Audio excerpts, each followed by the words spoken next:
Hello, Chris Godinez, licensed professional counselor, also the host of We Need to Talk on every Sunday at noon. This video is for educational and informational purposes only. If you feel you need a therapist, please go to Google, type in therapy, your city, Psychology Today will pop up, click on that, and it will have qualified therapists in your area. Also, the views and opinions stated herein are mine and mine alone. They do not represent the ACA, the APA, or any other damn therapist for that matter. Boom, shakalaka, done. Okay, so today's group of questions, it's probably going to encompass just this one topic. So PTSD, CPTSD. What is the difference between PTSD, CPTSD? So really quickly, PTSD, post-traumatic stress disorder. CPTSD, complex post-traumatic stress disorder, meaning it's happened over and over and over and over, like you would find in abuse. So with normal PTSD, it's a one-time event. Like, witnessing a car accident or a robbery or seeing somebody killed in front of you, a one-time event, that kind of thing. Whereas with complex post-traumatic stress disorder, it is happening over and over and over and over daily sometimes. So that's what that means. So a lot of different diagnoses, it's a long day. Anyway, a lot of things can be misconstrued as something else. So PTSD can oftentimes be misdiagnosed. So a lot of times it can be misdiagnosed as avoidant personality disorder, agoraphobia, social anxiety. So what happens with PTSD is there is a desire to avoid any trigger that would cause the person to have an emotional flashback. So they do start making their world smaller and smaller and smaller and smaller and smaller. That is a part of PTSD because you're trying to avoid anything that will cause that panic, that rumination, that flashback, that panic attack, that whole thing. So avoidant personality disorder is where they avoid anything that they're not assured success at. They just avoid. So that's a little different. Social anxiety is where you feel awkward. You don't enjoy being out with other people. You feel anxious. You feel nervous. You feel uncomfortable in your own skin, that kind of thing. So what I want to do is I want to read what the diagnostic criteria is for PTSD, which is the same for CPTSD. And then I want to go over what avoidant personality disorder is, what agoraphobia is, and what social anxiety is. Okay. All right. PTSD, post-traumatic stress disorder. Post, after the fact, traumatic, bad experience, stress, anxiety, disorder, not handling it well. That's what that means. The following criteria applies to adults, adolescents, and children older than 6. A, exposure to an actual or threatened death, serious injury, sexual violence in one or more of the following ways. Directly experiencing the traumatic events, so it's happening to you. 2, witnessing in person the events as it occurred to others. And people seem to not understand that when a child is in a domestic violence situation, watching their parent be raped or harmed or beaten or whatever, that is traumatic to that little kid. Abso-freaking-lutely. Just witnessing it is enough. 3, learning that the traumatic events occurred to a close family member or a close friend. In cases of actual or threatened death of a family member or a friend, the events must have been violent or accidental. 4, experiencing repeated and extreme exposure to aversive details of the traumatic events. For example, first responders collecting human remains, police officers repeatedly exposed to details of child abuse, etc. B, presence of one or more of the following intrusion symptoms associated with traumatic events beginning after the trauma occurred. 1, reoccurrent, involuntary, and intrusive distressing memories of the traumatic events. So you'll just be sitting there, something will make your brain think about it, and boom, it all comes flooding back. 2, recurrent distressing dreams in which the content or the effect of the dream are related to the traumatic event. So nightmares about it, constantly dreaming about it. 3, dissociative reactions, flashbacks, in which the individual feels or acts as if the traumatic events were reoccurring. So it's like they're there, their eyes are open, but they're watching it all happen all over again, and it's flashing back as if it were happening. So emotional flashbacks can occur that way as well, okay? 4, intense or prolonged psychological distress at exposure to internal or external cues that symbolize or resemble an aspect of the traumatic event. Triggers. That's what they're talking about. 5, marked physiological reactions to internal or external cues that symbolize or resemble an aspect of the traumatic event. Panic attack. Panic attack, sweating, heart racing, racing thoughts, racing chest, shallow little breath, physiologically responding to those threats, because the amygdala can't tell the difference between this is just a thought, or this is just a smell, or this just reminds me of this, as opposed to, oh my God, this really is this. So the amygdala is like, here now, here now, here now, here now. So you start having a panic attack. Okay. C, persistent avoidance of stimuli associated with the traumatic event, beginning after the traumatic event occurred and as evidenced by one or more of the following. 1, avoidance or efforts to avoid distressing memories, thoughts, or feelings that are closely associated with the traumatic event. So avoiding, distracting, drinking, drugging, numbing yourself, that kind of thing. Avoidance of or efforts to avoid external reminders. So you start avoiding any place that reminds you of it. You stop driving by a certain house. You stop driving by a certain place, that kind of thing. Avoidance or efforts to avoid external reminders, people, places, conversations, activity, objects, situations that arouse distressing memories, thoughts, or feelings about or closely associated with the traumatic event. D, negative alterations in cognition and mood associated with the traumatic events, beginning or worsening after the traumatic event occurred, as evidenced by 2 or more of the following. 1, an inability to remember important aspects of the traumatic event, typically due to dissociative amnesia and not to other factors such as head injury, alcohol, or drugs. So, yeah, when something traumatic happens, our brain just goes, yeah, hell no, flips out. We don't remember aspects of it because we were not there. 2, persistent and exaggerated negative beliefs or expectations about oneself, others, or the world, such as, I am bad, no one can be trusted, the world is completely dangerous, my whole nervous system is permanently shot or ruined. 3, persistent, distorted cognitions about the cause or consequence of the traumatic events that lead the individual to blame themselves or others. 4, persistent negative emotional state, fear, horror, anger, guilt, or shame. 5, markedly diminished interest and participation in significant activities, which is also a sign of depression. So it's not surprising that PTSD gets misdiagnosed as so many other things if the clinician is not willing to look at, okay, what was the trauma? What was going on here? 6, feelings of detachment or estrangement from others. So you feel like people couldn't possibly understand. People couldn't get this unless you've been through it, that kind of thing. 7, persistent inability to experience positive emotions, inability to experience happiness, satisfaction, or loving feelings, because then the guilt comes. Why did I survive? Survivor's guilt. Why am I happy? Why is this happy? I shouldn't be happy, that kind of thing.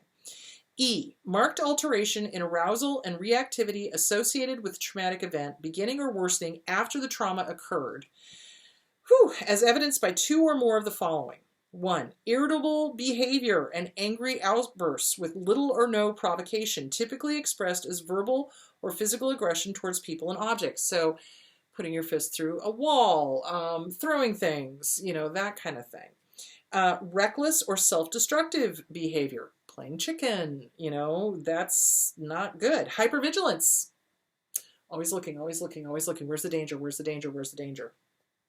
Exaggerated startle response. So somebody comes around a corner and you just jump out of your skin. That's one of the things. Problems with concentration. It causes problems with concentration because you're dealing with all of these flashbacks, ruminations, fears, etc., etc., etc. Sleep disturbance, having difficulty falling or staying asleep, or restless sleep. That is common in trauma survivors. Absolutely.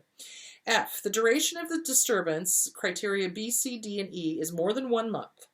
G, the disturbance causes clinically significant distress or impairment in social, occupational, or other important areas of functioning, like relationships. Yeah, absolutely. H, the disturbance is not attributable to the physiological effects of a substance, medication, alcohol, or other medical condition. And it can be with dissociative symptoms, depersonalization, this is unreal, derealization, unreality of surroundings, that kind of thing. So that is PTSD. Those are the symptoms that also CPTSD have. So let's look at, I want to read Avoidant Personality Disorder so you can understand the difference. So, where did I go? I had it and then I lost it. Let's see how I am. There it is. Okay. All right. So, Avoidant Personality Disorder. Avoidant. Where did it go? I just had it and then I lost it. There it is. Okay. Avoidant. That's 672. Okay. Oh, this poor book is falling apart. I've used it so much. Okay. So, whoop! Stop. Don't fall off my desk. Okay. 672. Okay. All right. Avoidant personality disorder. So this is a cluster C personality disorder. So there's cluster A, cluster B, and cluster C. So this is cluster C. A pervasive pattern of social inhibition, feelings of inadequacy, and hypersensitivity to negative evaluation. So thinking that people are always, going to say bad things about you or are saying bad things about you, beginning by early adulthood and present in a variety of contexts as indicated by 4 or more of the following. 1. Avoids occupational activities that involve significant interpersonal contact because of fears of criticism, disapproval, and rejection.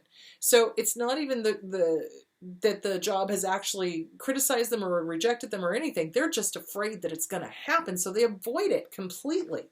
2. Is unwilling to get involved with people unless absolutely being certain of being liked. 3. Shows restraint within intimate relationships because of the fear of being shamed or ridiculed. 4. Is preoccupied with being criticized or rejected in social situations. So they get into a social situation and they are just 110% sure that they're going to be rejected, they're going to be ostracized, they're going to be made fun of, etc., etc., etc. It's a little paranoid, a little bit, but it's different than paranoia. 5. Is inhibited in new interpersonal situations because of feelings of inadequacy. Whereas with PTSD, the social anxiety is not because they're going to be rejected.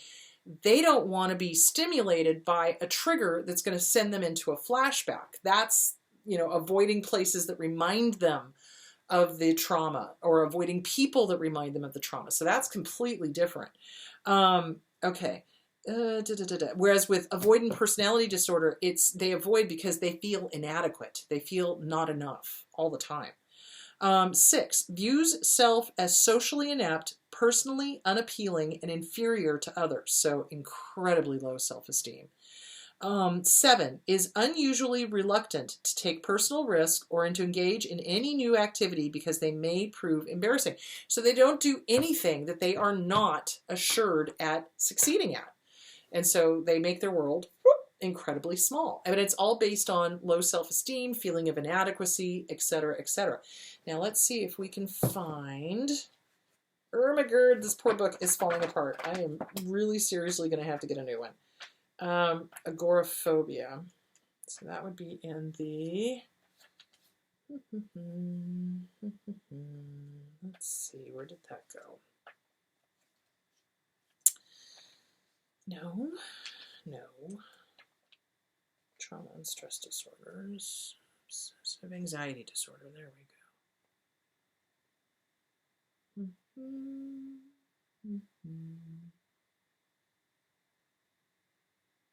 Okay, come on, where is that? I knew it was in here somewhere. Well, hell's bells.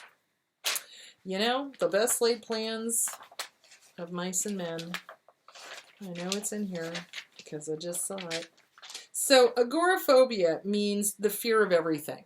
So Fear of everything. So when you start making your world smaller and smaller and smaller and smaller and smaller and smaller and smaller, pretty soon everything's a trigger. Like literally everything is a trigger. Sometimes even leaving the room is the trigger. So it's not even leaving the house. They will like lock themselves into one room of the house and just live in there because it's safe. So agora meaning everything, phobia, fear. So it's a fear of everything. Is it related to PTSD? You bet, because we're fearful of getting triggered. We're fearful of having a panic attack. We're fearful of, seeing something that reminds us of that trauma. So that is agoraphobia. Social anxiety is when you feel uncomfortable. You're just uncomfortable. You're not sure of yourself. You don't really like being around people. You're not really sure what the proper thing is to do. You're fearful of being judged. It's a little bit like avoidant, but it's just a social anxiety. You just don't like huge crowds. You don't like to be around a lot of people you don't know because it may or may not be safe. So, and that all is related to CPTSD, PTSD. So, and it gets misdiagnosed. So anyway, I hope that cleared that up. So this Sunday, I have absolutely no recollection of what I'm doing the show on. I should have probably looked that up before I did this video. I'm doing it on something. What the hell am I doing it on? I can't remember. Oh, now I do. Okay, so this Sunday is going to be on, are they dangerous? Do they know what they're doing? Should you be concerned? What can you do to protect yourself as you are leaving an abusive relationship? Now, I've got to be careful how I name it because YouTube tends to have a real problem when I'm honest about my topics. So it's probably going to be like, are you safe? Is it safe? That kind of thing. So a lot of questions I've been getting because, oh God, so between the pandemic and the economic things going on, people are trapped at home. Kids are trapped at home in domestic violence situations. People are trying to get out of the domestic violence situations, and I'm getting a whole bunch of messages, is it safe? How do I leave? What do I do? How can I protect myself? What are they dangerous? Should I be worried? Do I need to get a restraining order? What do I do? What do I do? What do I do? So I want to talk about how to stay safe if you choose to leave, and what a dark triad is, and do they know what they're doing? That kind of thing, and what you can expect kind of thing. So that's going to be this week. Sorry, it's been a really long day. So, all right, guys. So I will see you Sunday at noon. We will discuss, are you safe? So there it is. All right, I will talk to you later.